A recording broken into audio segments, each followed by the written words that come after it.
Welcome everyone to Empower Your Thoughts vlog series. Today we are joined by Rebecca and Angela, and we are discussing the topic of self-care and why it's important and other, just different ways that we can implement self-care and acts of self-care into our lives.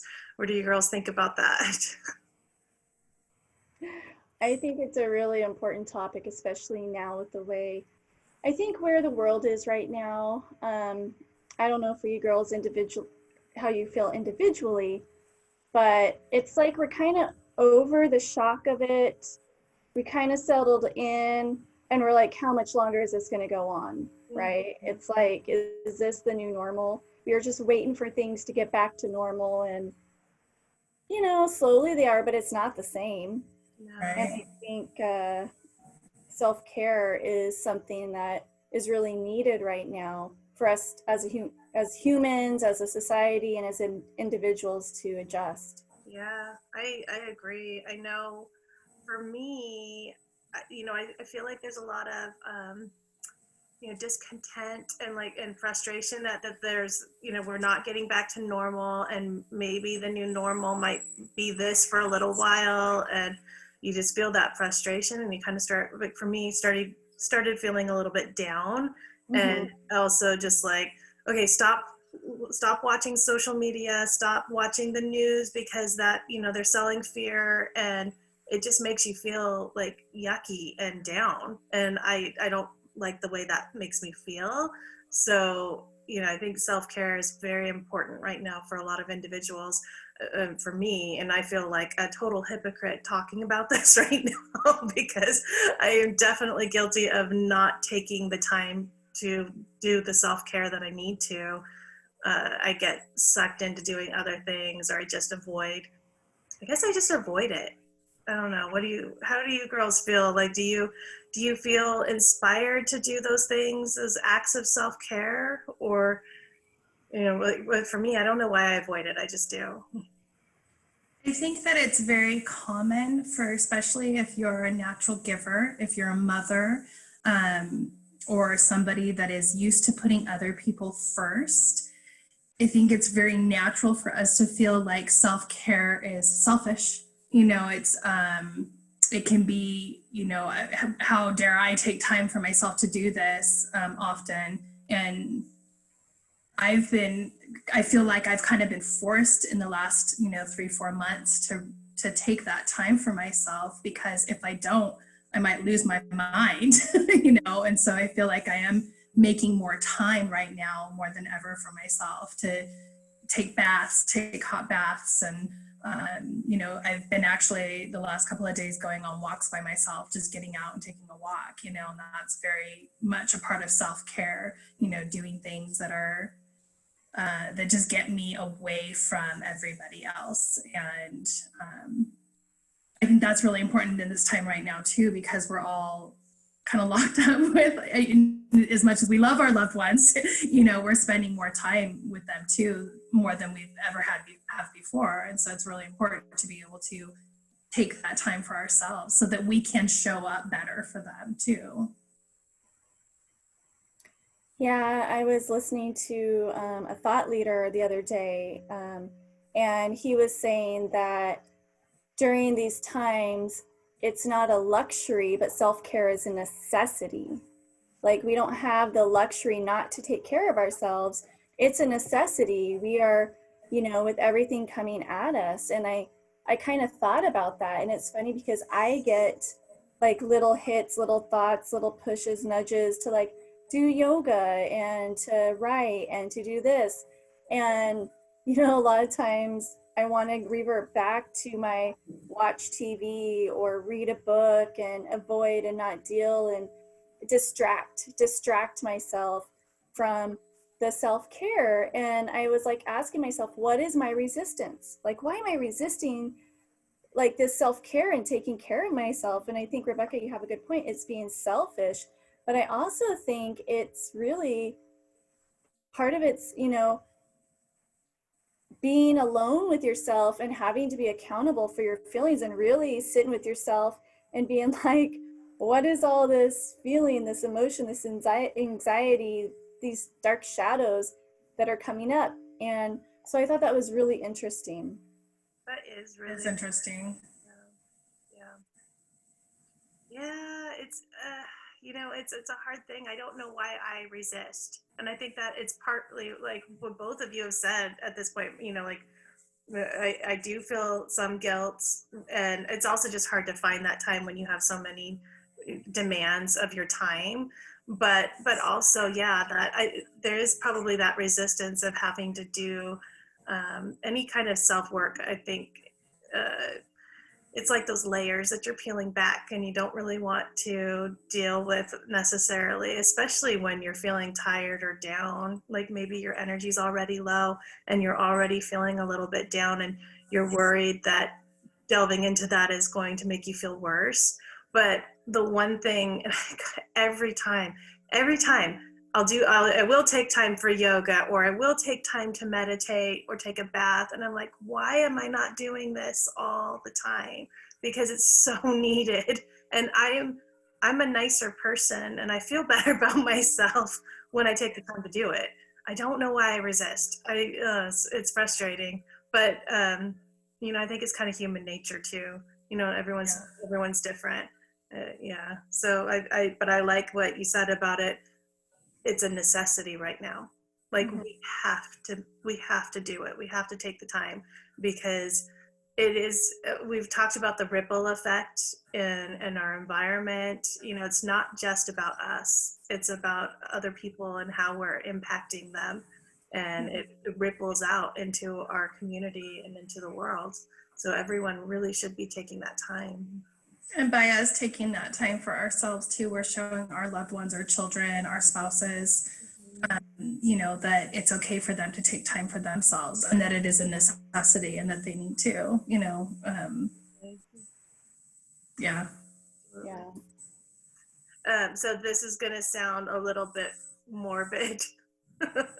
I've been watching this show, binge watching Netflix a lot lately, and it's a medical examiner, and she's a coroner in Florida, and she is, first of all, I know it sounds morbid. It's not as morbid as it sounds, but she's investigating. She's doing medical examinations on people that have, you know, that are deceased, and trying to figure out what killed them. You know, why did they die?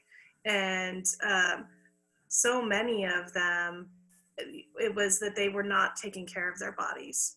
Mm-hmm. They were not showing up. She said, you know, like, well, alcoholism is a big part of that. You know, a lot of people you know, drink heavily, and that's not good for them. But also, there was an episode where she was talking about just the importance of exercising, and you know, just movement. And she goes, you know, our bodies are good to us, but we have to be good to our bodies.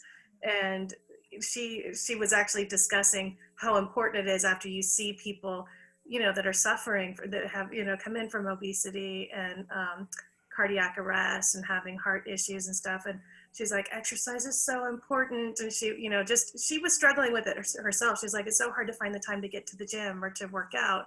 But seeing what the effects of that can be, the long-term effects of not taking care of yourself physically can be, was a huge motivation for her to start taking that time for herself. So I think so I know it sounds morbid, but I feel like it's a really good reminder.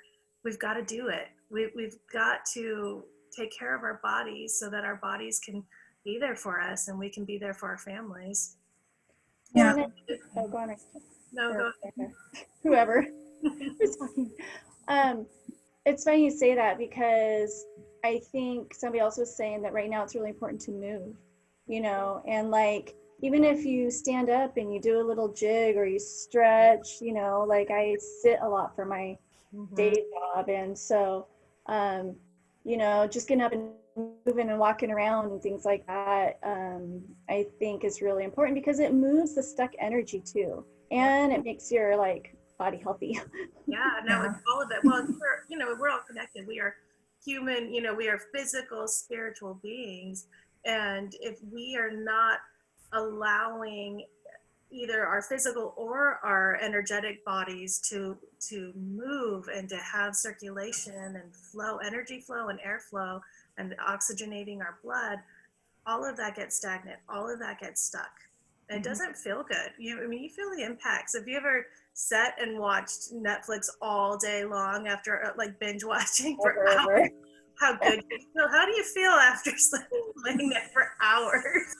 Oh my gosh, I fell asleep on the couch the other night. Me and my son, we fell asleep. I woke up at 3 a.m. We were watching a show and we fell asleep, and I woke up at 3 a.m. and I was like, oh my gosh. And so I got him up, and my knees, because I was laying, it's like a lounge chair, and my knees were like hanging over the end, and they were so sore. And I was like, what is going on? Is this age? Like, I need to walk. I mean, I am noticing the effects of that stuff as I'm getting older. I don't like that, but I do, like, my legs fall asleep faster, and I just got more. And part of it is I sit a lot for my job. So we just interviewed Jackie Calvo, and we talked about that, about the importance of checking in with your body, and she's amazing. She's a medical intuitive, and I had a session with her. Yoga instructor.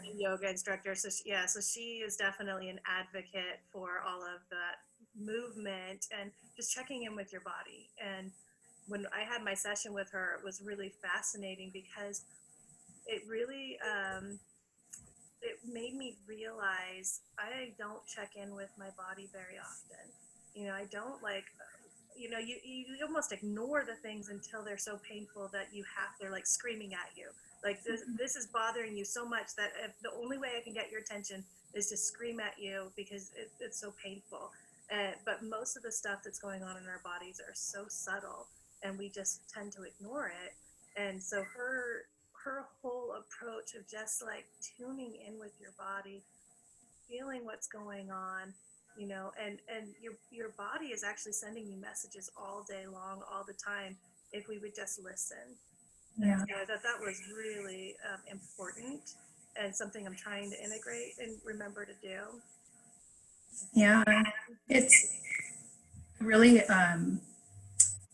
also, the self-care with our body and tuning in and asking your body what you need and stuff.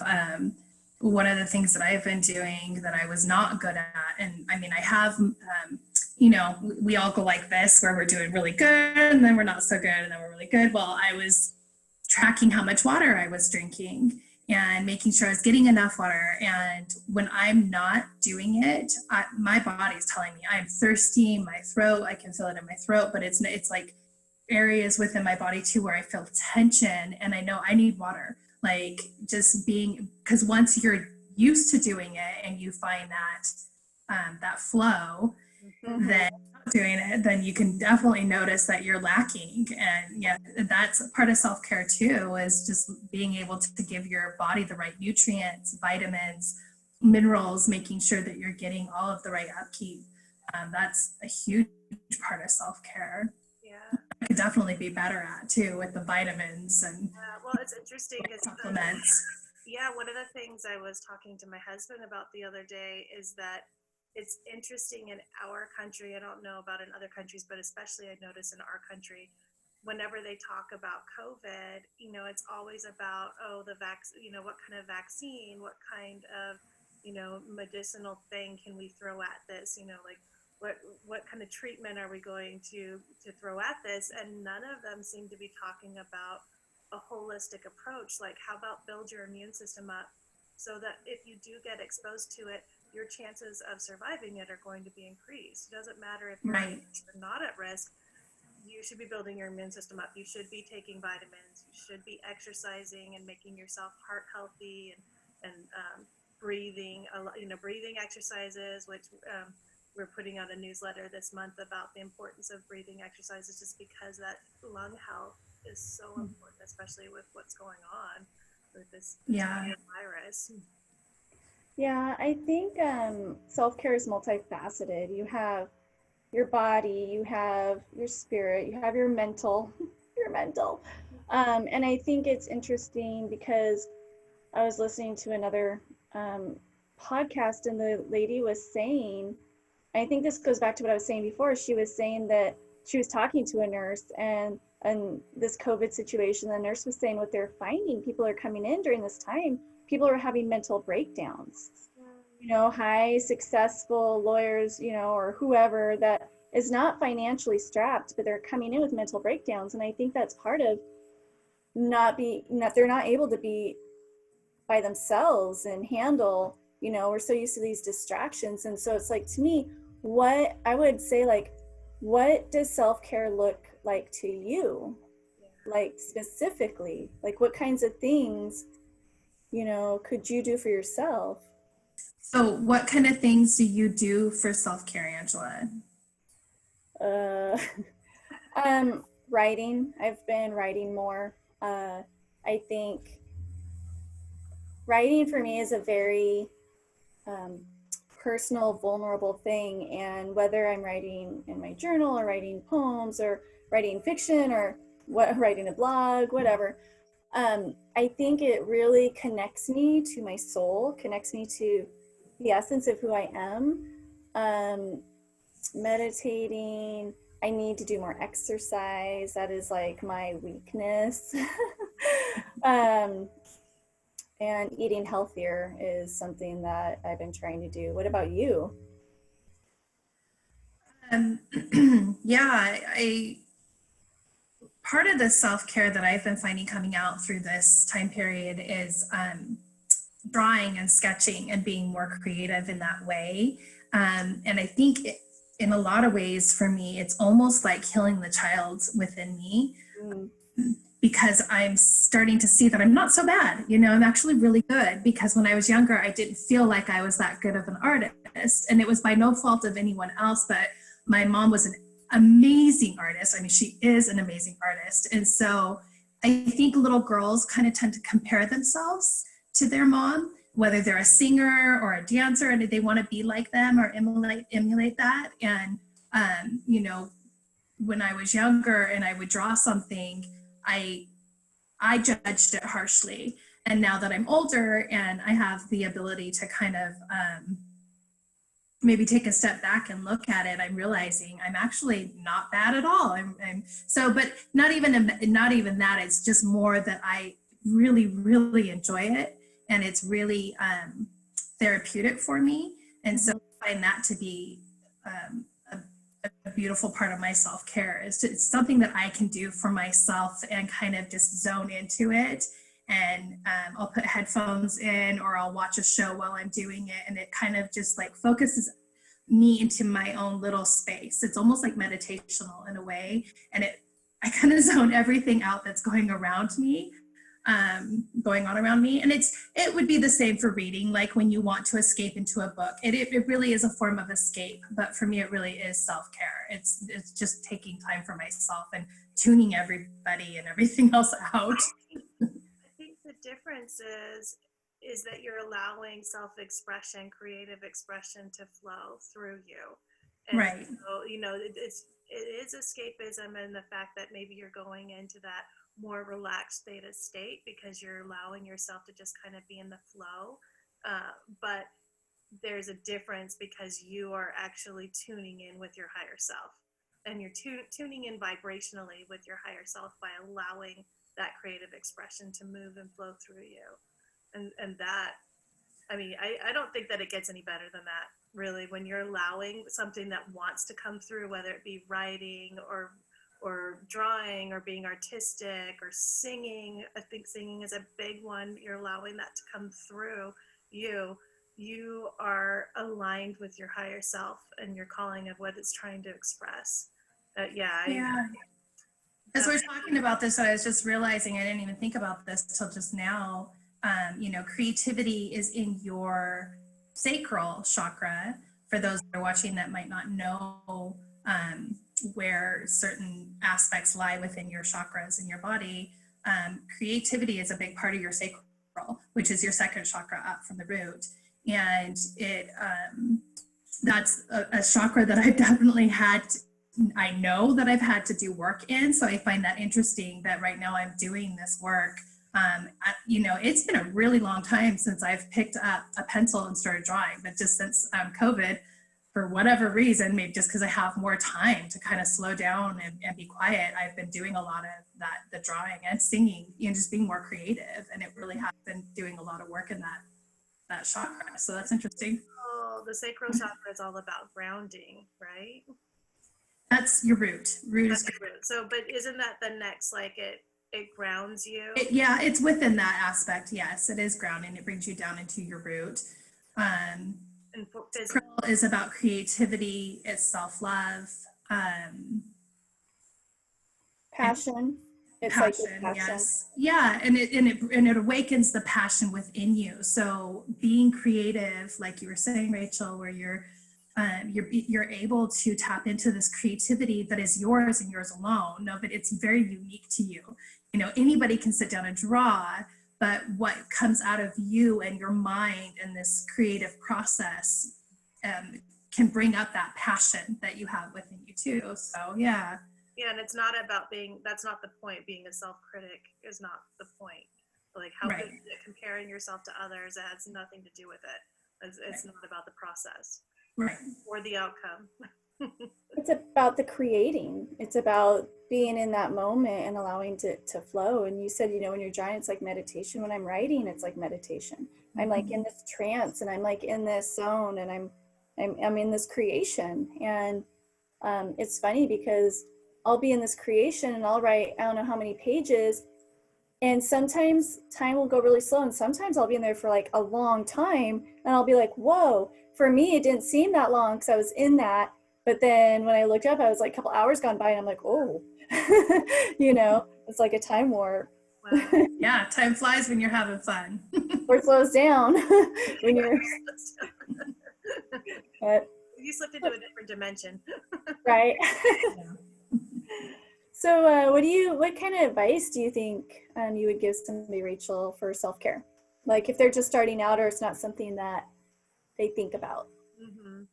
You know, I think, you know, we've talked about like it's a necessity. It's really important. So recognizing what it is that you might be lacking personally, whether it be more movement, whether it be creative expression, whether it be just getting out in nature, meditating, recognizing, figuring out what that is for you, and then making a small commitment to yourself to try to do it.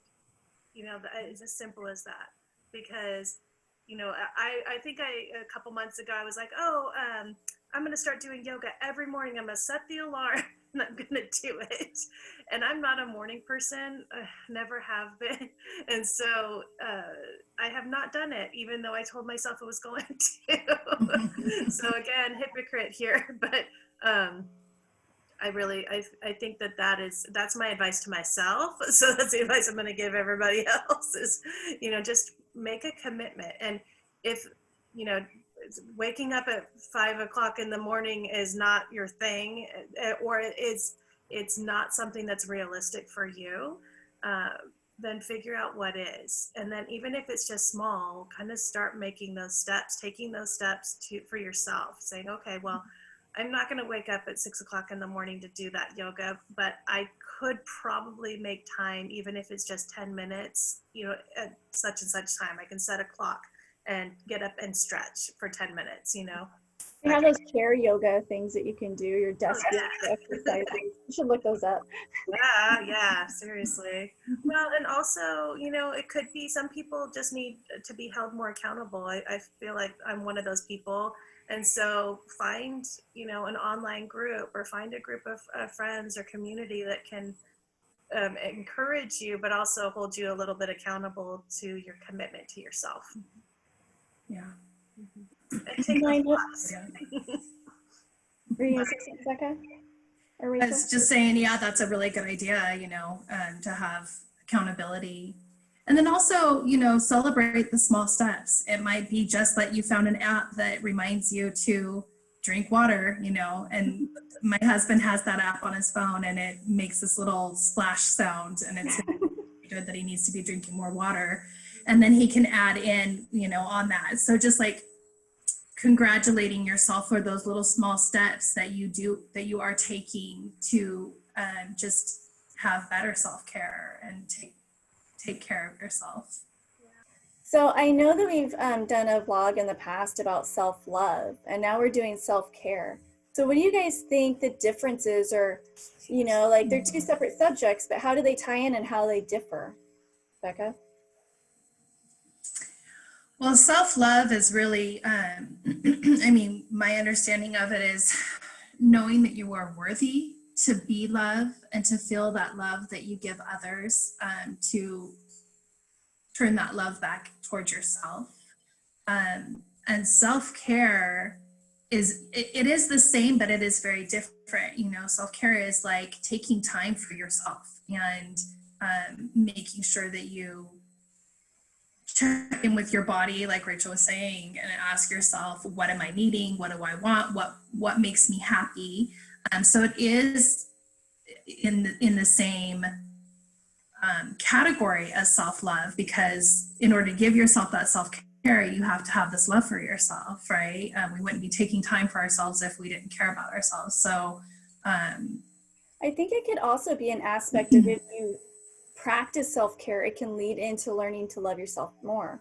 So it's almost like companions, like, yeah, you know, like they go hand in hand in the way that I think. Because like the more that we take time for ourselves, or the more I just gave myself a facial this morning, you know, and it, you know, that made me feel happy, you know, but that's me taking care of myself, you know, and I think that kind of can translate into that. What do you think, They Rachel? definitely complement each other, but I look at it like self-love is the motivation and self-care is the action.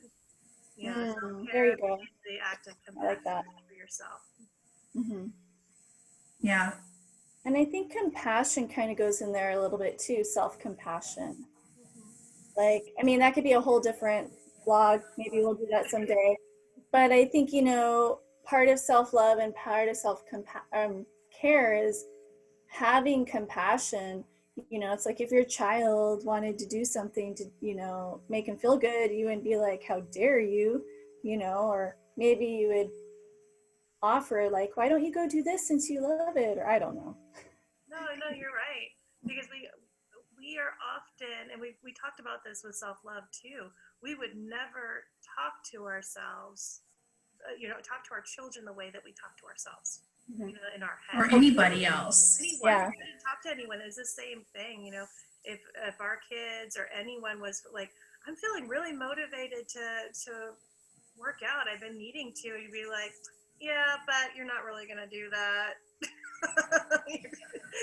You're kidding yourself. You're not gonna happen. You'd be like, yeah, do it. What can I do to help you? Like, Right. I'm your biggest cheerleader here. Do it. Hmm.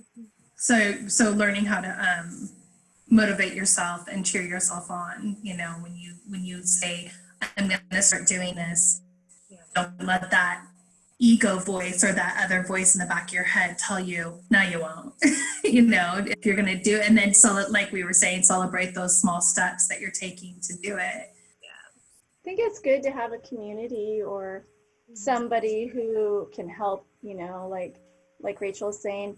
I like going to yoga classes or other classes because I won't do it at home. It's just I'll do laundry or something, you know, like so for me, and that's been really interesting during this time because I can't just get up and go to a yoga class or go to a bar class or whatever, or go to a group meditation, you know. It's like I have to do it here in my home, which is not as easy, especially when you have other people occupying your space. Well, and especially like Yeah. when it comes to working out, it's like any excuse not to. Oh, yeah. It's like, oh well, I can't really do that Or because. eating healthy, like, oh, do you want to order in tonight? Like, we have all this food, but Mhm. especially after working all day, the last thing I want to do is like make food. Yeah. Well, I or don't even know. sometimes working out, the idea of it. I think once you get down to when you're in a habit of it, you start craving it like the water, you know, Yeah. and you recognize when you're not doing it.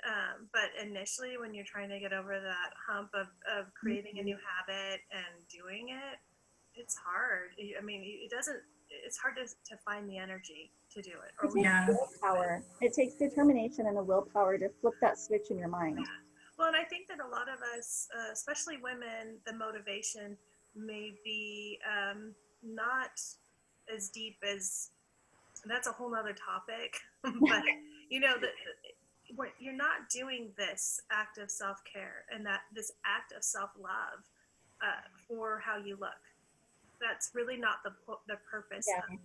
And I think a lot of thinking, in this society, we're very vain and we want to look good. We want to, we have this idea of what looks good. And that I don't think is enough motivation for people, and they don't realize that. That really is, when it comes down to it, it really is about loving yourself and connecting to your higher self and being the person that you're meant to be. And it has nothing to do with how you look. It's all about Or being how good, or it's how it makes you feel. right. Right. Exactly. So we talked about, exercising and eating healthy, being a part of self-care. And Angela, you said you gave yourself a facial and that's part of your self-care. And I find that to be part of my self-care too. That's my nightly ritual before I go to bed, putting my serums on and washing my face and stuff. I couldn't imagine going to bed without doing that, because that does feel very giving to myself and just part of like getting me into that place of rest and being able to go to sleep. What are some other things that we might not necessarily do that could be considered self-care? Can you girls think of other things? Well, do you want to go, Rachel? No, it's okay. Oh, I didn't want to. So for me, like, I know with me, like at work or if even at home, sometimes I just need to take a breath and I need to stop and like connect with myself. So I'll find myself going into the bathroom, whether it's at home or at work, and I'll just sit there and do like a mini 5-minute breathing session where I'm just connecting with my breath, because it's just a mental thing. It's a mental thing where all this stuff is going around you, chaos and, phones ringing, kids talking, TV's on, and I'm just like, oh my goodness, So that would be something I think is important for other people too.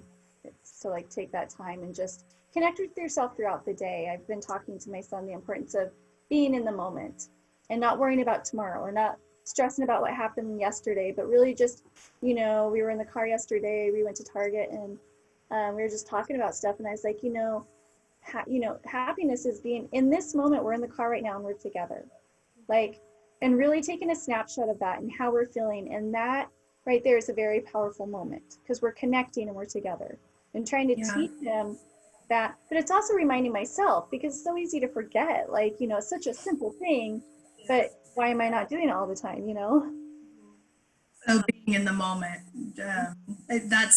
I love that you said that, because I was telling myself that earlier. With other things that can be going on, not just out in the world today with all of the stuff that's going on, but within our families, within our own homes, or with the loved ones that we have, where maybe it's outside of our control, but it's still in our mind, it's still in our thoughts. It can reside within our body that we're holding on to, and being the human with our minds constantly going over the same thing, the same pattern over and over again. I tend to find myself going back to certain things that are bothering me, and I have to remind myself, be here now, be in the moment, and just breathe. I can't do anything about that certain situation that's bothering me right now. So stop worrying about it, stop thinking about it, and just take that time to just tune in and let that go, release it. Yeah. I hear you. Awesome. I love the idea of just taking a moment to breathe, reminding yourself to take those moments and be fully present. And, I think also for me, letting go of guilt of doing, yesterday, I was just having a day. I had all these things that I wanted to try to get done. I was trying to get laundry done. I needed to get all of this cleaning done around the house that I'd been neglecting. And I just didn't feel like it. I just wanted to just sit, and I have a little back patio porch area that I can go out and just be by myself and kind of shut the world out. And I had to let go of the guilt that I was feeling about taking that time for myself to just breathe. And, you know, it wasn't a lot of time that I took for myself, but I was just like, nope, it's okay. It's okay that that stuff's not getting done right this second. Yeah. This is for me right in this moment. Because how you're able to then come back into your home and be back around your children and stuff makes a difference. You know, if you didn't take that time for yourself, the buildup or the stress or the tension that can be there, and then the children feel it, right? Versus going and taking a few minutes for yourself, checking in with yourself, breathing, and then stepping back and feeling refreshed.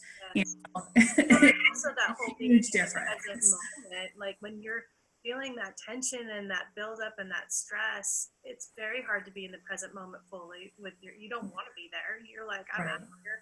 I'm thinking about something else. I'm not going to be here. So it allows you to fully show up for yourself and for your family, your loved ones. So yeah, I think, for me, just going out in nature in particular, breathing fresh air is so good. And I have a little hummingbird feeder that my husband set up, and they come and visit. The little hummingbirds come and visit me, and it always makes me smile, and it just takes me out of that place where I'm feeling tension or stressed.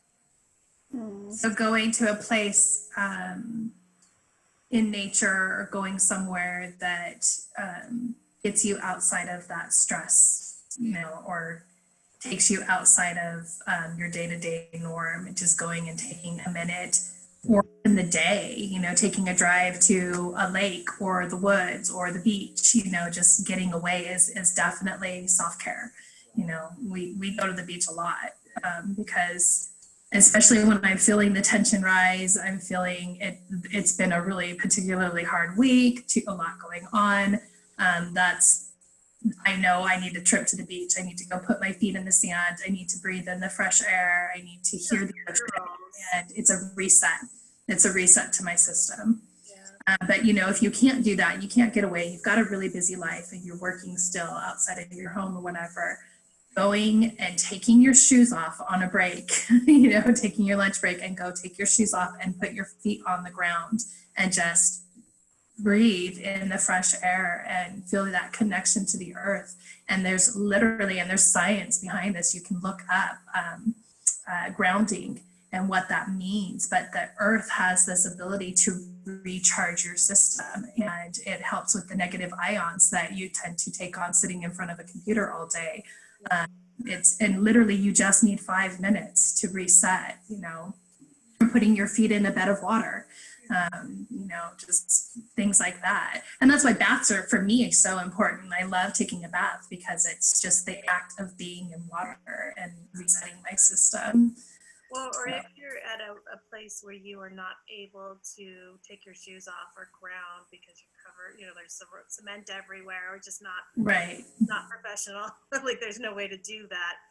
If you can get a plant or something and put your hands on the soil, and I find just sending energy to a plant will actually lift me up.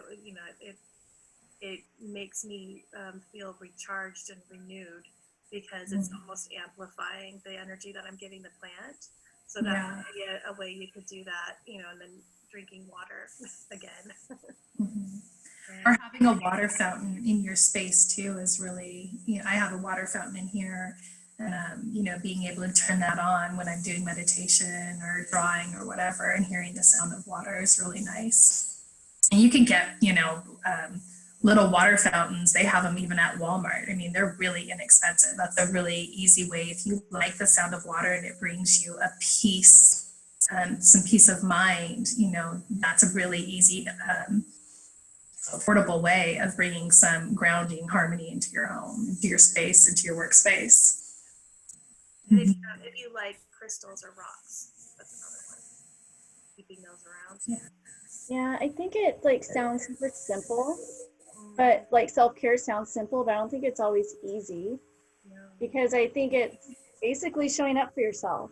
It's being accountable to yourself. It's pushing past those self-limiting boundaries and beliefs that we have, that we deserve to be taken care of. And I think it's sometimes, like you're saying, Rachel, getting past that hurdle is hard, But once you do it, it's like 10 times rewarding. You're like, why didn't I take a bath all the time? Or why didn't I meditate? Oh, I should feel so much better. And so I think, yeah. I'm gonna go take a bath. Yes, super important stuff. I'm gonna go take a bath next. So now that we've had all of this wonderful conversation about how we should be taking care of ourselves, and we're gonna go do it. Commitment to do it. We hope that you enjoyed this conversation today that we had about self-care, and that we've inspired you to, or motivated you to start taking steps to initiate self-care in your daily life. And we know that it'll make you feel better. I know it'll make me feel better if I start doing some of the things that I should be doing and stop avoiding that stuff. Angela, were you going to say something? Well, I was just gonna say, like, ask yourself, what is one thing that you love, or one thing that makes your heart sing, or one thing that makes your body feel good, and then start with that, because that's going to help you to live an empowered life, to be an empowered person, live an empowered life. That's what I would say. I love it. I love it. Absolutely. So thank you so much for joining us today. Remember that you can check out all of our social media. We are on Facebook, Twitter, Instagram, and we have lots of wonderful motivational information and quotes and photography and everything that you would want to surround yourself to make yourself feel better. And we hope that this empowers you to lead your best life and to take the steps necessary to just feel better about yourself and the world around you. You can follow us on Instagram, Facebook, Twitter, and YouTube, and sign up for our newsletter at empoweryourthoughts.com. From all of us here at Empower Your Thoughts, May you feel empowered.